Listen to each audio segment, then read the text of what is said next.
BNP দলটা আসলে কিভাবে চলে, বিএনপি প্রেসিডিয়ামের বা স্ট্যান্ডিং কমিটির মেম্বাররা আসলে কিভাবে চলেন।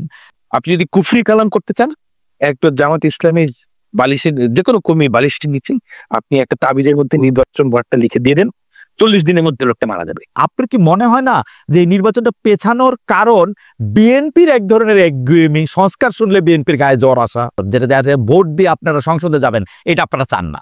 কেন, আমি তো সংসদে যাওয়ার জন্য খুব উদ্গ্রীব হয়ে আছি যে যদি নির্বাচিত হই। জি, আর কিন্তু very good, very good. Doctor সালাম, আমরা যদি ওই জায়গা থেকে আসি যে আপনি লো লেভেল চাঁদাবাজির কথা বলছিলেন, কিন্তু মানুক আর না মানুক, এনসিপি কিন্তু তাদের দল পরিচালনার অর্থনৈতিক স্বচ্ছতাটার জায়গা কিরকম হবে, পলিসি কিরকম হবে, সেরকম একটা ধারণা দিয়েছে। বিএনপি কিন্তু এই ধারণা এখন পর্যন্ত আমাদের দেয় নাই। বিএনপি দলটা আসলে কিভাবে চলে, বিএনপির প্রেসিডিয়ামের বা স্ট্যান্ডিং কমিটির মেম্বাররা আসলে কিভাবে চলেন, তাদের টাকা, বিএনপির নেতৃত্বের টাকা কোত্থেকে আসে, তারা কি আসলে ব্যবসা করেন, তারা কি দল থেকে চাঁদা নেন, দল থেকে টাকা নেন, কিছুই কিন্তু আমরা জানি না। জনাব তারেক রহমান থেকে শুরু করে মির্জা ফখরুল ইসলাম আলমগীর বা ছাত্রদলের সভাপতি রাকিব, এরা সবাই আমার খুব প্রিয়, কিন্তু তারা কিভাবে চলেন আমি তো জানি না, তাদের ব্যবসাটা কি।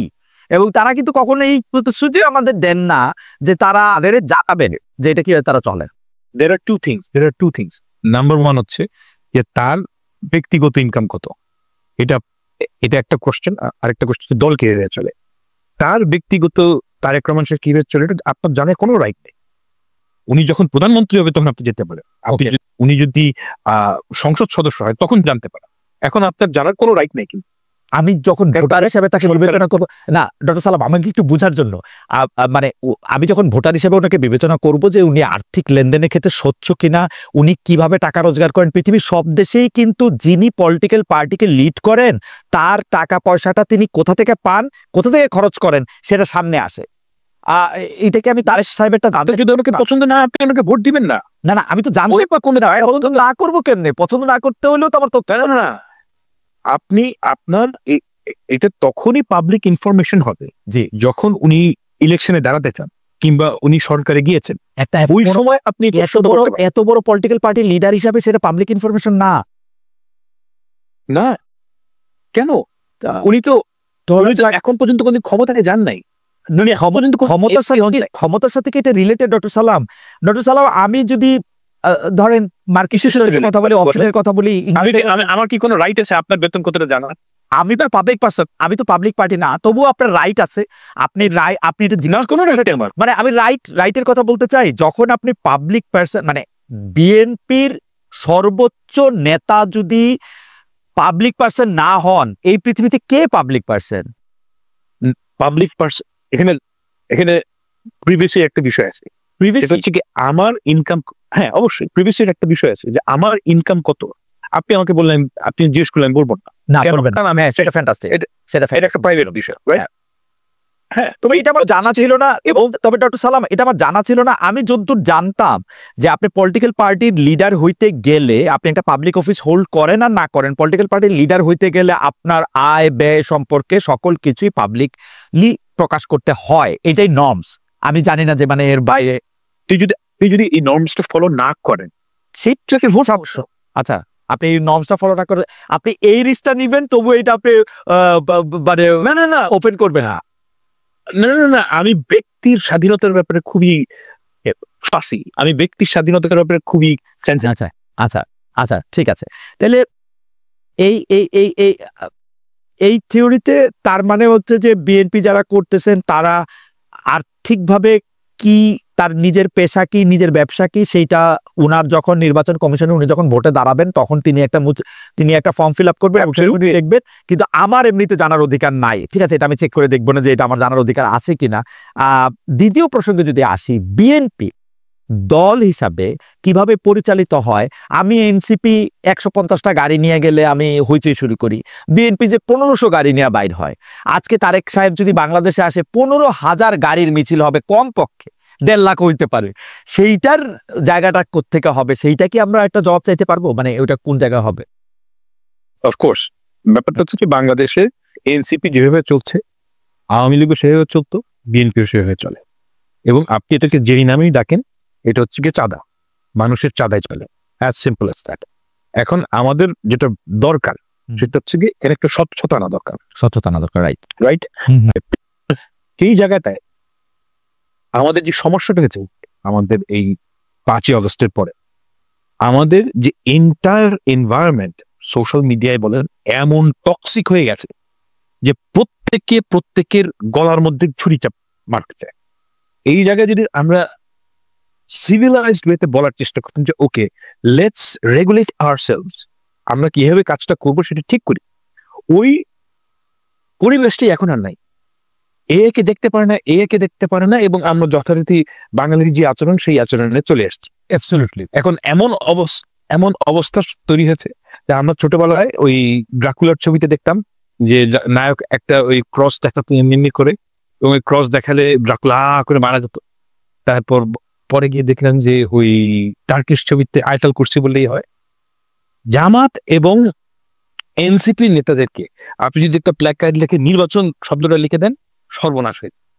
আপনি যদি কুফরি কালাম করতে চান, একটা জামাত ইসলামের বালিশের যে কোনো কর্মী বালিশটির নিচে আপনি একটা তাবিজের মধ্যে নির্বাচন ওয়ার্ডটা লিখে দিয়ে দেন, 40 দিনের মধ্যে লোকটা মারা যাবে। পিকিউলিয়ার অবস্থা। আপনি দেখেন যে আনবিলিভেবল, নির্বাচন ওয়ার্ডটা এমন টক্সিক ওয়ার্ড, মানে ক্রিপ্টোনাইটের মতো। নির্বাচন শব্দটা শুনলে সবাই রেগে যাচ্ছে। You have to face it, you have to do it. না ফাহাম, দুইটা জিনিস আমরা আসলে যদি একটু খেয়াল করি তাহলে আমরা দেখবো যে নির্বাচন নিয়ে বিএনপি ছাড়া বাকি সবারই একটু রেগে যাওয়ার কথা। কারণ এখন যে অঙ্ক করা স্বাভাবিক, যে রাজনৈতিক অঙ্ক, রাজনীতিক যারা পরীক্ষা দিতে মাত্র বসছে তারাও, আর আমরা যারা অনেকদিন ধরে অবজারভার পরীক্ষাও জীবনে দেই নেই, তারাও কিন্তু আমরা এটা বুঝাচ্ছি যে বিএনপি ক্ষমতায় আসবে। আমাদের প্রশ্ন ছিল যে আমরা কি একসেট স্বৈরাচারী সরকার চলে যেতেছে কিন্তু আরেকটা দল আসবে, সেই দলটা একই পথে হাইটা একই রকম ভাবে হয়ে উঠবে কিনা, মানে বিএনপি হয় না এখনো, হইয়া ওঠার সম্ভাবনাটাকে রোধ করতে পারবো কিনা, ওইটা ছিল হচ্ছে আলোচনা। সেই জন্য কিন্তু বারবার কিছু সংস্কারের কথা বলা হয়েছে, কিছু পরিবর্তনের কথা বলা হয়েছে। বিএনপি যদি এখন যে বিষয়ে রাজি হয়েছে, প্রধানমন্ত্রীর 2 টার্মের কথা আমি যদি বলি, আরো একটা দেখলাম যে নির্বাচন কমিশন গঠনে প্রধানমন্ত্রীর একক এখতিয়ারের কথা যদি বলি, সেগুলি যদি 2025-এর ডিসেম্বরের আগে রাজি হইতো তাহলে বোধহয় নির্বাচনটা আরেকটু আগেও হইতে পারতো। আপনার কি মনে হয় না যে এই নির্বাচনটা পেছানোর কারণ বিএনপির এক ধরনের একগুয়েমি, সংস্কার শুনলে বিএনপির গায়ে জ্বর আসা, এরকম কিছু? না, আমি বিএনপি তো ম্যাক্সিমাম সংস্কার মেনে নিয়ে না, মানছে অনেক পরে। ডক্টর সালাম, আপনি খেয়াল করেন না, এটা হলো গত 1-2 সপ্তাহ। বিএনপি না, আমি আপনাকে বলি যে বিএনপি ফান্ডামেন্টাল কিছু সংস্কার মানে নাই। হ্যাঁ, ফান্ডামেন্টাল সংস্কারের মধ্যে একটা হচ্ছে এনসিপি, যেটা সেটা মানে না, সাংবিধানিক কাউন্সিল, সেটা ঠিক আছে, সেটা আমি বলছি। হ্যাঁ, এই ধরনের কয়েকটা ফান্ডামেন্টাল পরপর বেশি প্রধানমন্ত্রী হইতে পারবে না, সেটা তো বিএনপি প্রথমে মানতেছিল মেনে নিয়েছে না, এটা এখন মানছে। এটা যদি গত বছর মানতে তাহলে ইলেকশন আরো আগে হইতো। এইটা একটা হাইপোথিসিসের না, আপনি ইউ আর রিডিং ইট রং। আচ্ছা, জামায়াতে ইসলামী এবং এনসিপি এই দুটো দল নির্বাচন চায় না, অ্যাজ সিম্পল অ্যাজ দ্যাট। আমাদের হান্নান মাসুদ যাই বলুক, তাদের যে অ্যাক্টিভিটি এটা ক্লিয়ার। এই সরকার অথর্ব, হ্যাঁ, এই অপরাধে তাদের অথর্বপনা দীর্ঘদিন ধরে করতে দিতে হবে। এটা হচ্ছে কি এনসিপির অফিসিয়াল। আমার মনে হয় যে কিন্তু এই জি, আপনি শেষ করেন, একদম শেষ করেন। আমি আমার মাসুদকে আর প্রশ্ন করতে চাই না, আপনার যদি মনে করেন, জি, আপনি যদি মনে করেন যে এই সরকার অথর্ব, আমি এই ওয়ার্ডটা ইউজ করতে চাই, কিন্তু এই ওয়ার্ডটা, এটা সত্যি কথা, এই সরকার খুবই দুর্বল এবং আমরা চাই যে এখান থেকে আমরা উত্তরণ করতে। আপনি তো এই দুর্বল সরকারকে রেখে দিলে ওই দুর্বলতা থেকে আপনি মানে বেরোতে পারবেন না। ওকে, মানে দুর্বলতার রিজনটাই হচ্ছে কি এই যে তারা অনির্বাচিত। আমি তাদের ওই যে আমি একটু হান্নান মাসুদের কাছে যেতে চাই। জনাব হান্নান মাসুদ, দুটি বিষয় ডক্টর সালাম একদম স্পষ্ট করে বলেছেন যে এই সরকার আসলে দুর্বল, এবং দ্বিতীয় হচ্ছে যে এনসিপি এবং জামায়াতে ইসলামী আসলে নির্বাচন চায় না। সেজন্য যত রাজনৈতিক কার্যক্রমই আপনারা করেন না, এইটার শেষ জায়গাটা হচ্ছে আপনার নির্বাচন চান না। প্লিজ, আমি একটু আগে আপনাকে বলে নিই, আমার জায়গাটাকে একটু আমি বলে নিই। আপনার প্লিজ এটা বলেন না যে আমরা নির্বাচন চাই, আগে হানা ভোট দেন, আগে স্থানীয় সরকার নির্বাচন দেন, এটা বলেন না। মানে সরকার বদলের নির্বাচন আপনারা চান না, এইটার ব্যাপারে যদি আপনি মতামত দেন যে আসলে জাতীয় নির্বাচন, যেটা ভোট দিয়ে আপনারা সংসদে যাবেন, এটা আপনারা চান না কেন? আমি তো সংসদে যাওয়ার জন্য খুব উদ্গ্রীব হয়ে আছি যে যদি নির্বাচিত হই। জি। আর কিন্তু ভেরি গুড আমাকে তো সেই পরিবেশটা দিতে হবে না। আমি রুলস রেগুলেশন আমার পার্টি আমি জানি না নির্বাচন সাইনে এটা কখনো বলছে কিনা। আমাদের কয়েকটা পূর্ব শর্ত আছে। আমরা যদি আগের নিয়মেই চলি তাহলে আমার অভ্যুত্থানটা দরকার ছিল না। আমরা বলছি নিয়মের কিছু পরিবর্তন করেন, আমরা নিয়মের পরিবর্তন করতে বলছি, যত দ্রুত নিয়মের পরিবর্তনে আপনারা একমত হবেন তত দ্রুত নির্বাচনটা হবে। আমরা সেই কথা বলি। আমরা যখন হচ্ছে আপনি ধরেন হচ্ছে বিএনপি 31 দফার মধ্যে পরপর 2বার প্রধানমন্ত্রী হবে, আমি এটা কয়েকবার করছিলাম। পরপর আমি খুবই নিজেও বিএনপির প্রত্যেকটা প্রোগ্রামে যেতাম। পরপর 2বারের বেশি প্রধানমন্ত্রী হবে এটা ছিল না। সকল রাজনৈতিক দলের সাথে বসার পরে বিএনপি যখন 31 দফা তৈরি করলো 2022 সাল কি 23 সালে, তখন ছিল হচ্ছে 2বারের বেশি প্রধানমন্ত্রী কেউ প্রধানমন্ত্রী হবে না, এই বিষয়টাই ছিল। কিন্তু যখন হচ্ছে আপনার ঐক্যমত কমিশনের আলোচনায় গেল বিএনপি সেখানে পল্টে নিল। বিএনপি বললো না হচ্ছে পরপর 2বার। এইটা নিয়ে মোট 4টা মিটিং হলো। তারপরে গিয়ে বিএনপি একমত হলো, 4 দিন নষ্ট করা হলো। 4টা মিটিং এর জন্য 2 সপ্তাহ নষ্ট হলো। আপনার এরপরে হচ্ছে এনসিসি হবে না। না কিন্তু আমি সংস্কারের প্রসঙ্গে একটু আসি। আপনি এইটাও একটু বললেন, আপনারা একটু দাবি করলেন, অদ্ভুত দাবি, যে বিচার করে যে তবে কারণ বিএনপি আসলে বিচার করবে না। বিএনপি আওয়ামী লীগ দিয়ে সবচেয়ে বেশি সাফার দল, তারা বিচার করবে না এবং এই বিচার এই সরকার না করলে আর কেউ করবে না, এরকম একটা দাবি করে আপনারা নির্বাচন দিতে চাইলেন। জি খালেদ ভাই, বিএনপি সবচাইতে সাফার দল, এটা আমি আপনি সবাই স্বীকার করি। বাট তৃণমূল থেকে শুরু করে সব জায়গায় আওয়ামী লীগের লোকজনকে টানার জন্য এবং হচ্ছে আওয়ামী লীগের বর্তমানে যারা হচ্ছে চেয়ারম্যানশিপ আছে তাদেরকে এলাকায় এলাকায় শেল্টার দিয়ে ইউনিয়ন পরিষদের সকল সুবিধা কারা নিচ্ছে? এনসিপিও কিছু প্রোগ্রাম নিচ্ছে। এনসিপির কাছে যারা আসতেছে তারা এনসিপিও নিচ্ছে। আপনার আমি তালিকা দিব না এনসিপি কোন কোন আওয়ামী লীগ নেতা কর্মীদের দিচ্ছে, আপনি চাইলে আমি আপনাদের দিব না। হতে পারে এনসিপি তো আওয়ামী লীগ দ্বারা সবচাইতে দল। আমি যেটা আপনাকে বলতেছি, বিএনপি কিন্তু আওয়ামী লীগ দ্বারা সবচাইতে নির্যাতিত দল, কিন্তু আওয়ামী লীগ নিষিদ্ধের ব্যাপারে বিএনপির আগ্রহ ছিল না। বিএনপি চাইলে এখনো বলতেছে দল নিষিদ্ধের ব্যাপারে তো আরেকটা দলের আগ্রহ থাকতে পারে না। আপনাদের দলের যাকে মাস্টার মাইন্ড হিসেবে পরিচয় করে দেওয়া হয়েছিল সেই মাহফুজ সাহেবও কিন্তু প্রথম দিকে বলছিলেন আওয়ামী লীগ যেভাবে জামাতকে ডিল করছে সেভাবে আওয়ামী লীগকে ডিল করা আমাদের উচিত না। ডক্টর মোহাম্মদ ইউনূস বড় বড় সাক্ষাৎকারে বলেছিলেন আওয়ামী লীগ তিনি নিষিদ্ধ করতে পারেন না। খালেদ ভাই, আমরা এখনো বলছি যে হচ্ছে আওয়ামী লীগকে জামাতকে যেভাবে ডিল করা হয়েছে, আওয়ামী লীগকে যদি একইভাবে ডিল করা হয় দেশের সহনশীলতা রাজনীতি থাকবে না। আপনার অবশ্যই এই বিরাট জনগোষ্ঠীকে রাজনীতি করার অধিকার দিতে হবে। যারা অপরাধের সাথে জড়িত ছিল না, অপরাধীদেরকে বিচার করতে হবে, এদেরকে আইনের আওতায় এনে আপনি হচ্ছে প্রতিটা উপজেলায়, যেমন আমার উপজেলায় ধরেন বিএনপি বলতে ছিলই না কেউ বিএনপি পরিচয় দেওয়ার জন্য তেমন একটা কোনো গোষ্ঠী, শুধু প্রতিষ্ঠা বার্ষিকীর একটা মিছিল হইতো, প্রতিষ্ঠা বার্ষিকীর আর কোনো প্রোগ্রাম হতো না। সেই সবাই আওয়ামী লীগ ছিল, এখন আমি সবাই এলাকা থেকে বের করে দিয়ে রাজনীতি হবে?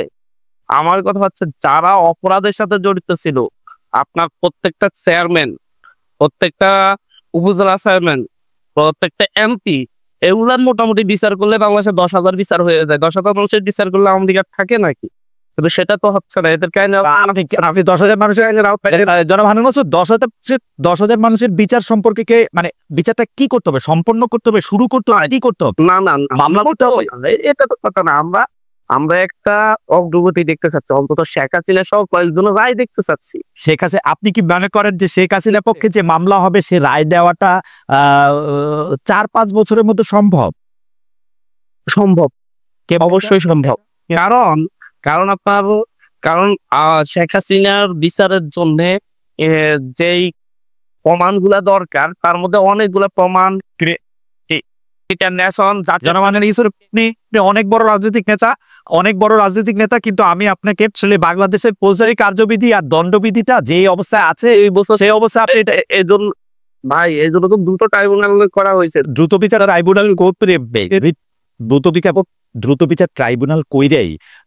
ট্রাইব্যুনাল করলেও আপনাকে তার মধ্যে সাক্ষী নিতে হবে, সাক্ষ্য প্রমাণ নিতে হবে, এবং সেই দ্রুত বিচার ট্রাইব্যুনালের উপরেও একটা এপিলেট কোর্ট আছে। সেই এপিলেট কোর্টে গিয়ে আপনার আমি বিচার নিম্ন আমরা হচ্ছে আমরা বলি যে হচ্ছে বিচার অগ্রগতি দেখতে চাচ্ছি, রায় দেখতে চাচ্ছি। নিম্ন আদালত থেকে রায় আসার পরে আপিল বিভাগে যাবে, হাইকোর্টে যাবে, রায় দেখতে পারতে এর জন্য তো তবে আমার মনে হয় আদালতের তাদের দল আপনাদের দলেও অনেক আইন কানুনের লোক আছেন, তাদের সাথে কথা বলি। ট্রাইব্যুনাল দ্বিতীয় ট্রাইব্যুনালকে এখনো কার্যকর করে নাই সরকার। আমরা যে অনীহা অনিচ্ছা দেখি, এটা নিয়ে তো আমরা উদ্বিগ্ন, আমরা মানে হচ্ছে খুব আতঙ্কিত। কারণ 2-3টা ট্রাইব্যুনাল করে বিচারগুলো তো দ্রুত করতে পারে, একটা ট্রাইব্যুনাল করে সে এরপর সেকেন্ড ট্রাইব্যুনাল করতে সেটাকেও ভালো কার্যকর করে নাই। আমরা বলছি না যে হচ্ছে নির্বাচন হতে হবে না, নির্বাচন হওয়ার জন্য কিছু আমরা মৌলিক শর্ত দিচ্ছি। আমরা বলি নাই যে সবাই ফাঁসিতে ঝুলাই দিয়া তারপর নির্বাচন, বিচার অগ্রগতি দেখতেছে, কোনো অগ্রগতি দেখতে পাচ্ছি না এখন পর্যন্ত। সেই পরিমাণে 1 বছর হয়ে গেছে, সাক্ষ্য গ্রহণ শুরু হয়নি। দেখি আমরা এটা সাক্ষ্য গ্রহণের আগে মানে এখন মুশকিলটা হইলো, আপনারা যখন আমি এটা বলবো যে সাক্ষ্য গ্রহণের আগে যে আইন কানুনের প্রসিডিউর লাগে, তখন আপনারা বলবেন আমরা বিপ্লবী সরকার, বিপ্লব তো আইন কানুন মাইনা হয় নাই। কিন্তু এখন বিচারতে আইন কানুন মাইনা কন, তাহলে আইনের অগ্রগতি দেখতে চাচ্ছি। আপনার আওয়ামী লীগের কিছু মৌলিক বিচার ছাড়া, অগ্রগতি ছাড়া আপনি নির্বাচন দেওয়াটা প্রতারণা হবে। আমরা বলছি যে হচ্ছে সংস্কার, যে আমার নির্বাচনের জন্য যে ফিল্ড দরকার সেই ফিল্ডটা দেন। আপনি তো আমার একজন কর্মী, আমার মিছিলে আসলে দেখি যে আওয়ামী লীগ যেভাবে বাড়িতে ফেরার পর হুমকি দামকি দিত, গায়ে হাত তুলতে, এটা অহরহ করতেছে। আমি কিভাবে এই নির্বাচনে যাবো? আমি তো দেখতে পরিবেশটা একই, আমি দেখতেছি আমি আমার মনে হয় যে জনাব হান্নান মাসুদের বক্তব্য একদম পরিষ্কার করেছে যে গণ অভ্যুত্থানে দায়িত্ব নিতে হবে, বিএনপি বড় দল হিসেবে দায়িত্ব নিতে হবে, আমাদেরকে আস্থায় নিতে হবে যে তাদের নেতা কর্মীরা আমাদেরকে মানে হচ্ছে অন্যায় ভাবে আঘাত করবে না, সুন্দরভাবে আমাদেরকে রাজনৈতিক কর্মগুলোর উপর হান্নান মাসুদের সাথেও যারা বন্যী নিহত আজ পর্যন্ত।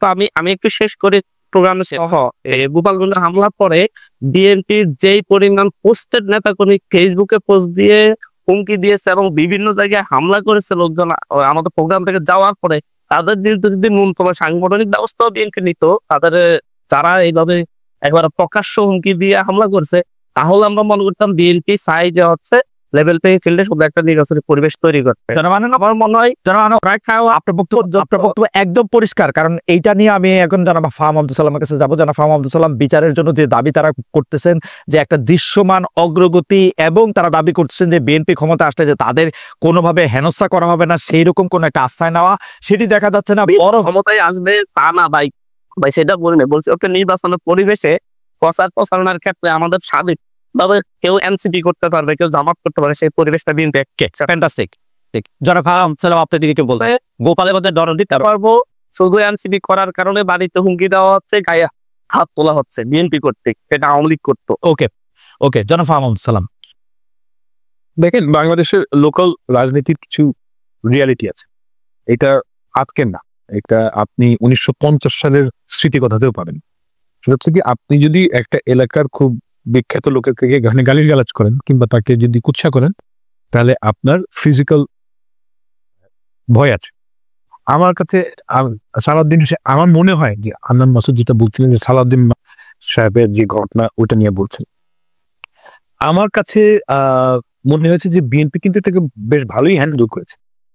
সালাউদ্দিন সাহেব কিন্তু কোনো এটাকে ঘটনা এখন যেটা ঘটছে, the way I read it, যে জামায়াতে ইসলামী এবং এনসিপির নেতারা তারা চাচ্ছেনই যে একটা অল্টারকেশনের মধ্যে যেন যাওয়ার হয়, অর্থাৎ অল্টারকেশনে গেলে তারা এটা বলতে পারে। আমার পার্সোনাল রিডিং, হান্নান মাসুদের সাথে আমি একমত নই। আমি পার্সোনালি মনে করি যে এনসিপি আলটিমেটলি ইলেকশনে নাও যেতে পারে, এবং আলটিমেটলি ইলেকশনে না গেলে তারা যে গ্রাউন্ড ওয়ার্কটা তৈরি করবে যে আমাদেরকে, আমি মনে করি না যে বাংলাদেশের অবস্থা এত খারাপ যে গেলে আপনাকে মেরে ফেলবে কেউ পিটায়।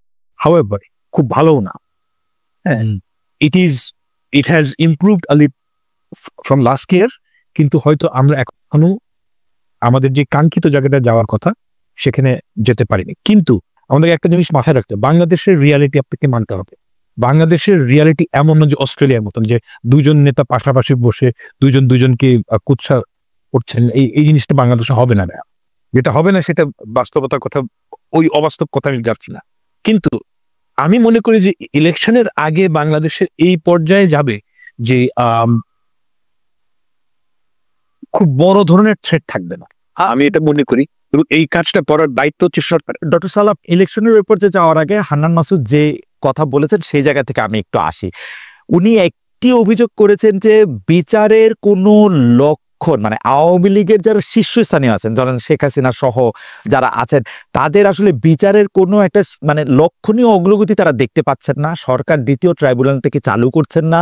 এইটার কি কারণ বলে আপনারা মনে করেন, যে মানে কেন সরকার এটা আসলে করতেছে না? এক আর দুই হচ্ছে যে আওয়ামী লীগ নিষিদ্ধ করার ব্যাপারে বা আওয়ামী লীগকে নিষিদ্ধ করার ব্যাপারে এনসিপি যত সিরিয়াস, এনসিপি যতটা নিজেদের ভুক্তভোগী মনে করে, বিএনপি তার উল্টা দিকের পথে কেন আছে? বিএনপি কেন মনে করে না যে আওয়ামী লীগকে নিষিদ্ধ আমি করা? প্রথম কোশ্চেন উত্তরটা খুব সহজ। জি। প্রথম কোশ্চেন হচ্ছে কি, আমি এই বিষয়ে অনেকের সাথে কথা বলেছি যে মানে শেখ হাসিনার কেস কেন আগায় না। এটা সবচেয়ে বড় কারণ হচ্ছে কি, যারা তদন্ত করবে এই ধরনের পুলিশ অফিসার ছিল না। কোয়াইট সিম্পলি আপনি পুলিশের লেয়ার বাই লেয়ার হচ্ছে আওয়ামী লীগের, এদেরকে যখন সরায় ফেলা হয়েছে তখন আপনি দেখবেন যে যারা বিএনপি পন্থী কিংবা আপনি হোয়াট এভার প্রফেশনাল অফিসার যারাই কি বলে, তারা 15 বছর ধরে তদন্ত করে। তারা সবাই ওই ওএসডি হয়েছিল 15 বছর ধরে। এখন তারা মানে আপনি প্রফেশনালি যদি 15 বছর একটা কাজ না করেন, আপনার তো কোনো প্রফেশনাল ডেভেলপমেন্ট হয় না। তারা এই কাজটাই ভুলে গেছে। প্রথম 3-4 মাস দিস ওয়াজ অ্যান ইস্যু। তো এই কারণে তারা তদন্ত কাজ আগাতে পারেন। তো আর বাংলাদেশে আপনারা আমরা সবাই জানি যে ইনস্টিটিউশন গুলো ধ্বংস হয়ে গেছে। তো ওই কারণে আপনার প্রথম দিকে তদন্তের গতি খুবই মন্থর ছিল, এবং that is the reality we are dealing with. এই কারণে হাসিনার ব্যাপারে যেটা দৃশ্যমান অগ্রগতি সেটা দেখা যাচ্ছে না। ওকে, নাম্বার 1 কোয়েশ্চেন। আর নাম্বার 2 হচ্ছে আওয়ামী লীগের ব্যাপারে বিএনপির এক ধরনের রিল্যাক্টেন্ট অবস্থান, আওয়ামী লীগের লোকদেরকে নিয়ে রাজনীতি করার ব্যাপারে বিএনপির একটা চাওয়া। না, আওয়ামী লীগকে নিষিদ্ধ, আচ্ছা আমি আপনার একটা বাস্তবতার কথা বলি।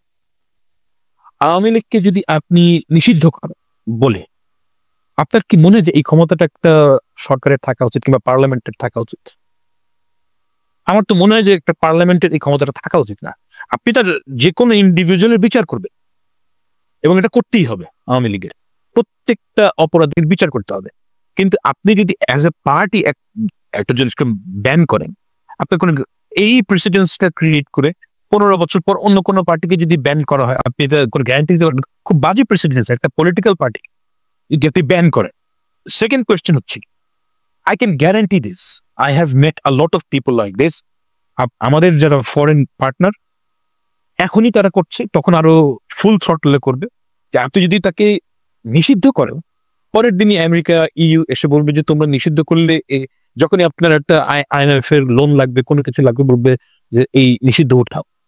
এখন সমস্যাটা কি আপনি দেখেন, বিএনপি যদি তখন ওই বাটে পড়ে যদি এই নিষিদ্ধ উঠাতে চায়, এনসিপি বলবে দোসর, জামাত ইসলামী বলবে এরা হচ্ছে কি দোসর। It's a big problem. এর থেকে অনেক বেটার হচ্ছে যে আপনি নিষিদ্ধ না করে তার প্রত্যেকটা লোকের বিচার করতে পারবেন। আপনি যদি প্রত্যেকটা লোকের বিচার করেন টপ লেভেলের, আওয়ামী লীগ বলে তো কোনো দল থাকবে না। আর যেটা হান্নান মাসুদ বললে যে লোয়ার লেভেলের লোকেরা বিএনপি হয়ে যাচ্ছে, তার আগে তো উনি নিজেই বললেন যে যারা আওয়ামী লীগের লোয়ার লেভেলের অপারেটিভ, তাদেরকে তো আপনাকে রাজনীতির মধ্যে ফেরাতে হবে। তাদের তো রাজনীতি করার রাইট আছে। এখন একটা ধরেন ছোট level Awami League, that is the reality we are dealing with, যে তারা তো নাই হয়ে যাবে না। তারা হয় এনসিপিতে, নাহলে জামাতে। আমি আজকে দেখছিলাম একটা ছেলে যে আগে ছাত্রলীগ করতো, এখন শিবির হয়ে গেছে। এটি হচ্ছে কি বাংলাদেশের বাস্তবতা। এই ঘটনাটা ঘটবে, তো ওই ঘটনাটা তো আপনাকে একসেপ্ট করতেই হবে। মানে এছাড়া তার আপনার কোনো ওয়ে নাই। আপনি কি লক্ষ লক্ষ লোকের বিচার করবেন? এটা পসিবল না। তো লো লেভেলের যারা অপারেটিং, তারা অবশ্যই এনসিপি, বিএনপি, জামাতে সাথে ভিড়বে। মানে এই বাস্তবতা আপনি কিভাবে অগ্রাহ্য করবেন? ওকে।